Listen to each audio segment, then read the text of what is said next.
제17장.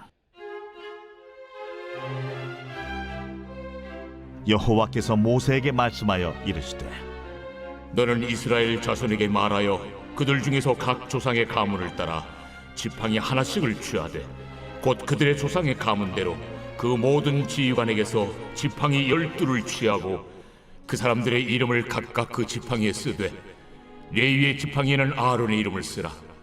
이는 그들의 조상의 가문의 각 수령이 지팡이 하나씩 있어야 할 것임이니라. 그 지팡이를 회막 안에서 내가 너희와 만나는 곳인 증거궤 앞에 두라. 내가 택한 자의 지팡이는 싹이 나리니 이것으로 이스라엘 자손이 너희에게 대하여 원망하는 말을 내 앞에서 그치게 하리라.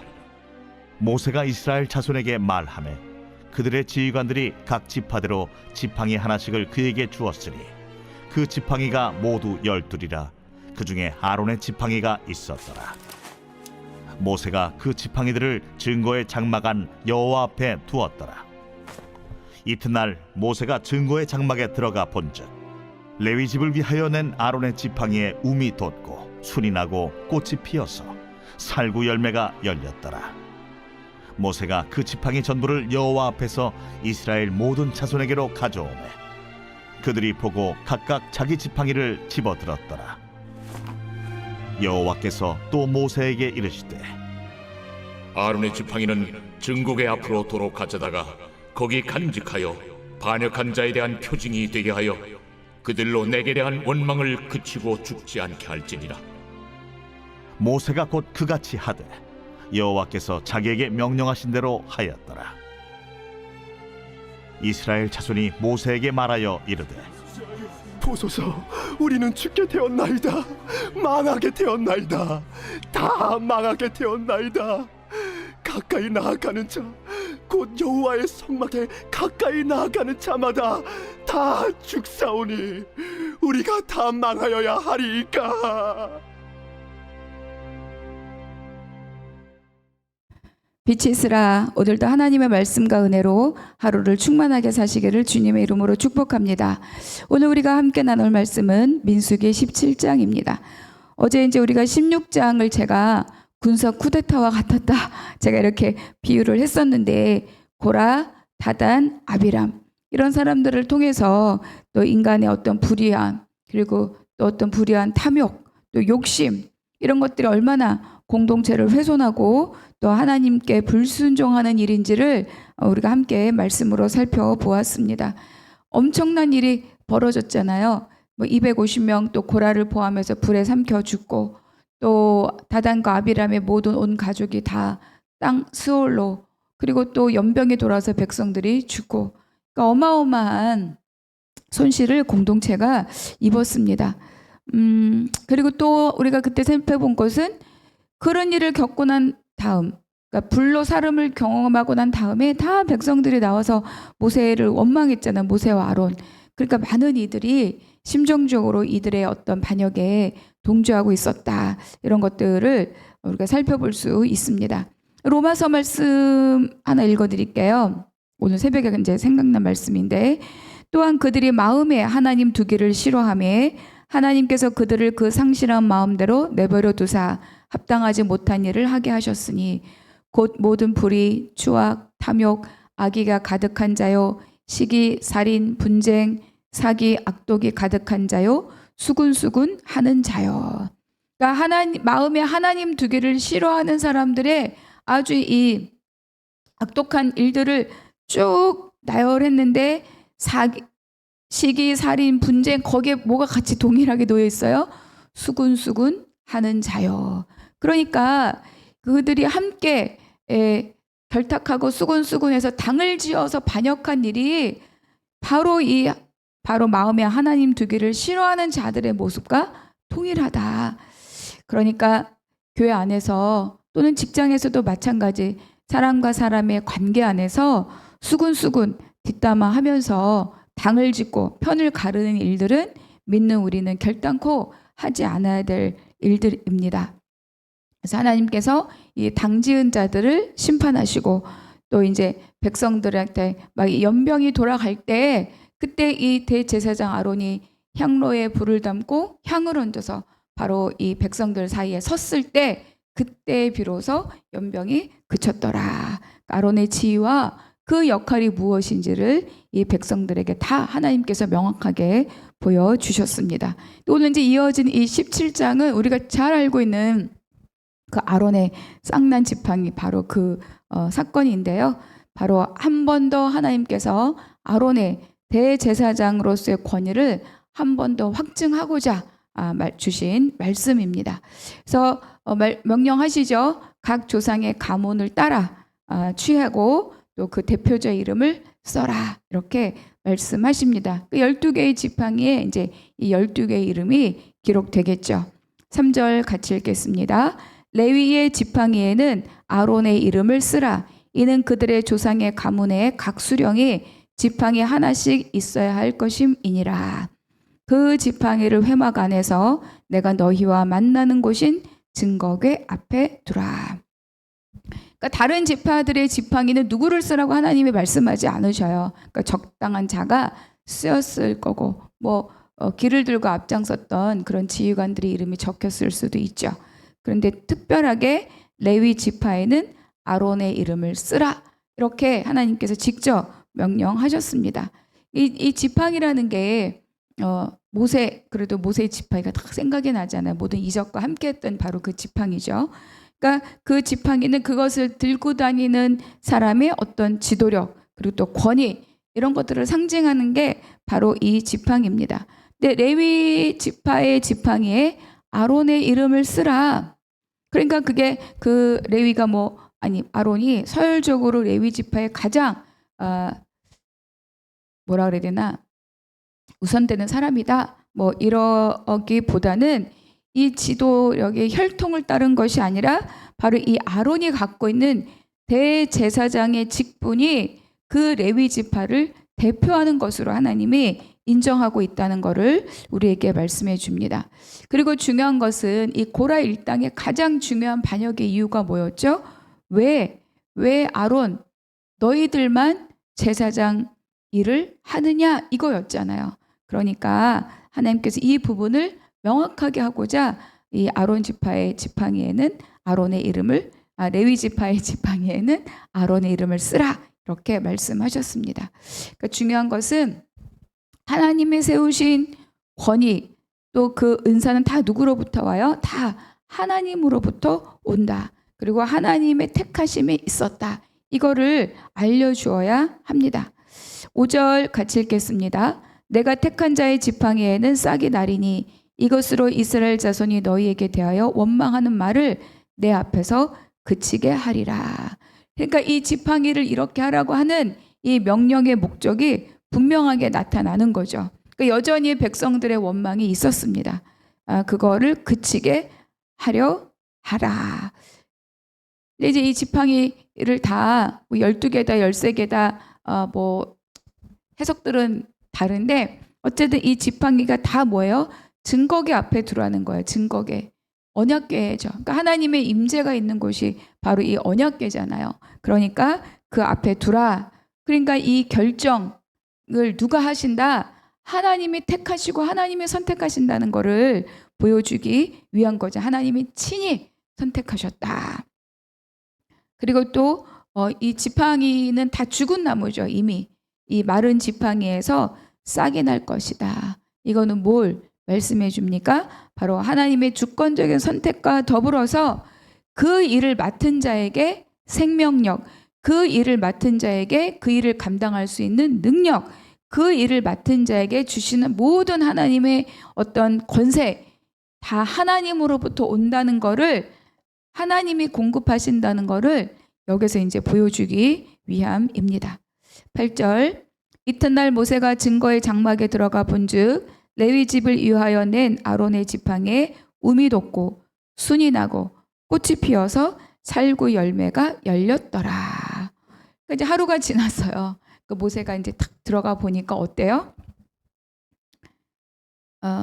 아론의 지팡이에만 순이 났다. 싹이 난 것뿐만 아니라 꽃이 피고 살구 열매가 열렸더라. 이거 얼마나 놀라운 하나님이 넘치도록 내가 택한 자가 누구인지를 넘치도록 지금 보여주시는 겁니다. 이제 하나님께서 이 지팡이에 수없이 많은 꽃나무가 있는데 여기에 또 살구꽃을 피게 하신 이유가 무엇인가? 봄에 가장 먼저 피는 꽃이 바로 이 살구꽃이라고 합니다. 그러니까 아론이 맡은 이 대제사장의 역할, 내가 택한 이 아론의 역할에 가장 빠른 우선성을 지금 이 가장 빨리 피는 살구꽃을 표현하면서 백성들에게 보여준 거죠. 그래서 모세가 다 지팡이를 들고 나옵니다. 아론의 쌍난 지팡이를 다 보여주죠. 그리고 나머지 지팡이 다 자기들이 가지고 돌아갑니다.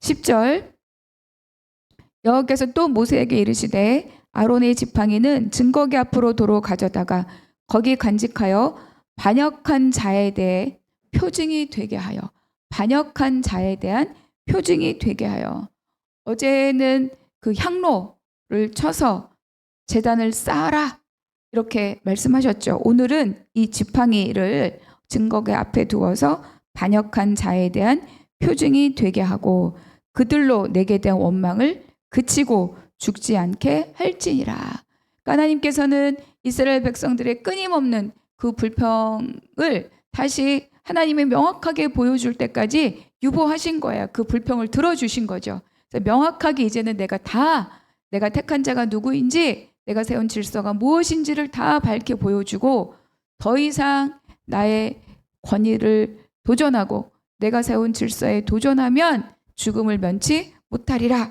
이렇게 하나님께서 말씀하고 있는 거죠. 그러니까 이 아론의 지팡이를 또 이렇게 두게 하신 이유는 뭡니까?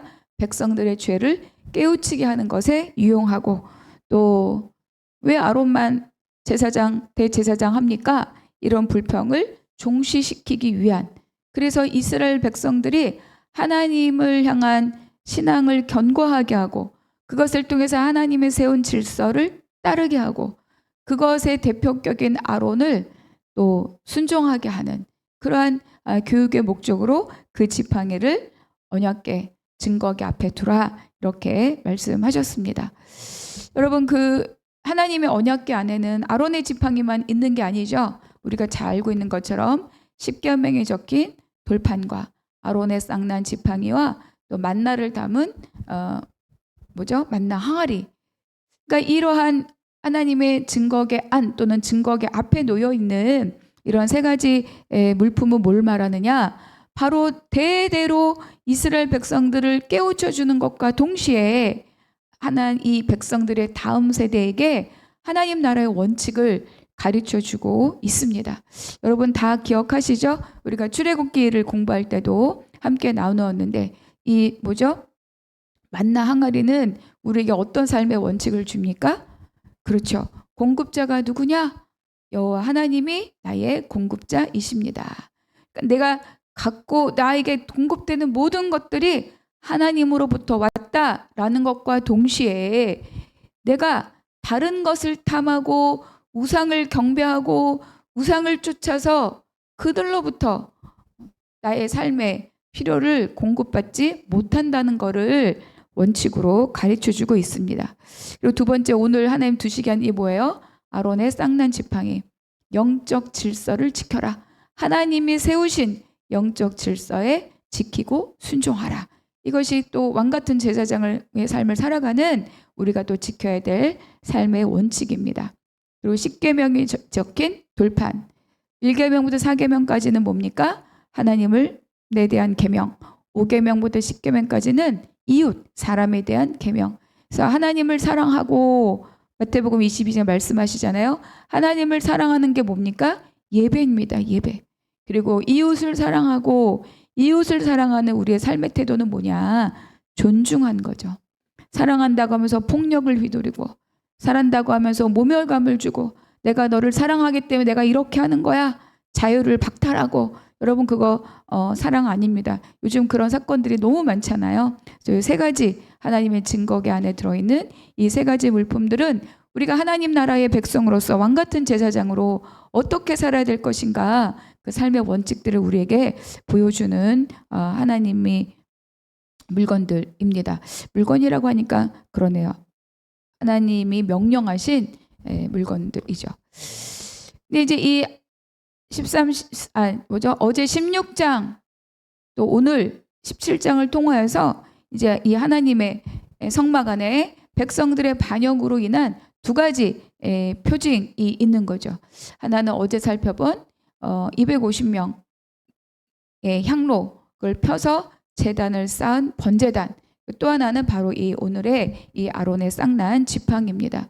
번제단은 우리가 씻는 곳이잖아요. 씻음. 그리고 증거궤 앞에 둔 싹이 난 이 지팡이는 결국 우리의 부활을 상징합니다. 그러니까 우리의 믿음은 씻음에서 시작하지만 씻는 것으로 끝나는 것이 아니라, 십자가에서 끝나는 것이 아니라 십자가와 부활의 은혜까지 누려야 되고, 우리의 지위가 예수 그리스도와 함께 승천한 자리에 함께 있단다. 십자가, 부활, 승천, 예수와 함께 경험한 그 믿음의 자리로 우리가 올라가야 하는 것을 여기서도 우리에게 말씀해 주고 있습니다.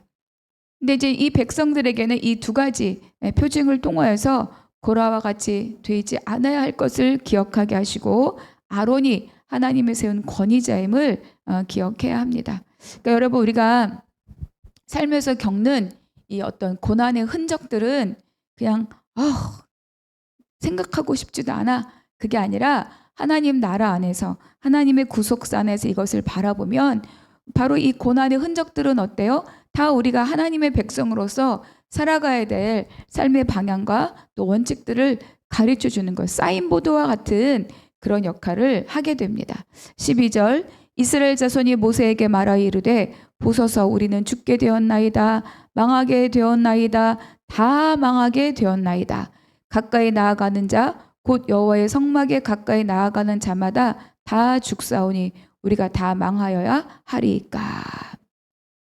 이 모든 것을 목격했죠. 지금 백성들이 어제 세 가지 삼중 심판이 있었던 것도 목격했고, 오늘 아론의 지팡이에만 싹이 난 것도 목격했고, 그러니까 하나님의 세우신 이 지도자들을 비방하고 당을 지어서 모함한 일들이 얼마나 큰 중범죄인지를 이들이 비로소 인식하고, 그리고 이제 하나님 앞에 두려움을 갖게 되는 거예요. 내가 죽게 되었나이다. 망하게 되었나이다. 망하게 되었나이다. 이렇게 이야기하는 거죠. 이제 성막 가까이만 가도 하나님의 노여움을 사서 죽을 것 같다. 이런 절망과 공포를 느끼고 있습니다. 우리가 다 망하여야 하리까. 이렇게 탄식 섞인 질문으로 이 17장이 마감되죠. 이제 여기서 끝나는 것이 아니라 이 17장, 이 백성들의 탄식과 같은 질문에 대한 답이 이제 18장 그리고 19장으로 연결되어 가는입니다. 거기서 다시 제사장 그리고 레위인에 대한 규례를 하나님께서 다시 한번 말씀하시고 속죄에 대해서 말씀해 주는 거죠. 그리고 이제 이 질문은 뭡니까? 백성들 16장, 17장에 이어지는 이 백성들의 반역에 대한 이 사건의 결론입니다. 우리가 다 죽어야 됩니까? 이렇게. 결국은 뭘 깨달아요? 결국은 하나님의 은혜가 아니고는 바로 하나님 앞에 죽을 수밖에 없는 죄인이다. 이제서야 하나님을 두렵게 여기는 거죠. 그리고 이제 이 아론의 쌍난 지팡이는 오랫동안 그리스도와 연결되어서 해석이 되었습니다. 이사야서 11장에 보면 이새의 줄기에서 한 싹이 나며 그 뿌리에서 한 가지가 날 것이다. 결국은 오늘의 이 본문, 싹이 난 오늘의 본문과 함께 그 이미지가 연결이 되는 거죠. 그래서 이새의 뿌리에서 오신 예수님 그리스도, 그분만이 우리의 참 구원자이시고 참 소망이시다. 그러니까 죄로 인한 죽음과 심판의 두려움에 사로잡힌 그 자들을 하나님께서 예수님께서 대제사장으로 속죄 사역을 완성하실 그때 구속 사역을 완성하심으로 바로 누구나 그리스도 안에서 지성소에 들어갈 수 있는 권세를, 특권을 얻었다. 이거를 미리 우리에게 보여주는 것이 바로 증거궤 앞에 있는 아론의 쌍난 지팡이라는 것을 우리에게 말씀해 주고 있습니다. 그래서 큰 반역 사건 뒤에 우리가 다 망하게 되었습니다. 우리가 다 망해야 되겠습니까? 라는 이 탄식의 질문, 우리 다 죽을 수밖에 없습니까? 라는 이 질문으로 이 큰 반역 사건은 일단락이 됩니다. 자, 오늘 17장 마무리하면서 묵상 질문. 늘 첫 번째 질문이죠. 오늘 나에게 주시는 한 구절의 말씀은 무엇입니까? 말씀과 은혜를 기록하고 또 함께 말씀을 나누는 공동체 안에서 나눠보시기 바랍니다. 두 번째, 이스라엘 백성은 고라와 다단과 아비람의 죽음을 보고도 모세와 아론에 대한 원망하는 말이 끊이지 않았습니다. 그 이유가 무엇일까? 또 내 속에서도 어떤 특정한 사건이나 문제나 상황에 대해서 끊이지 않는 불평이 있는 무엇인가 있죠. 그 이유가 무엇인가? 나의 마음도 더불어 살펴보시기 바랍니다. 세 번째, 하나님께서 증거계 앞에 두게 하신 아론의 쌍난 지팡이를 통해 나에게 또 우리에게 무엇을 교훈하고 계시는가? 또 이 질문들 함께 나누시면서 강건한 하루가 되시기를 축복합니다. 기도하겠습니다. 하나님, 오늘 본문 속에서 나에게 주신 그 한 구절의 말씀을 붙들고 오늘도 승리하는 삶을 살게 하여 주시옵소서. 내 속에 사람과 환경에 대해 끊이지 않는 불평이 있다면 오늘 우리의 죄의 형벌을 홀로 지시고 부활의 생명으로 오신 예수 그리스도를 붙들고 불평의 죄를 끊어내는 하루가 되게 하여 주시옵소서. 감사하고 우리 주 예수 그리스도의 이름으로 기도하옵나이다. 아멘.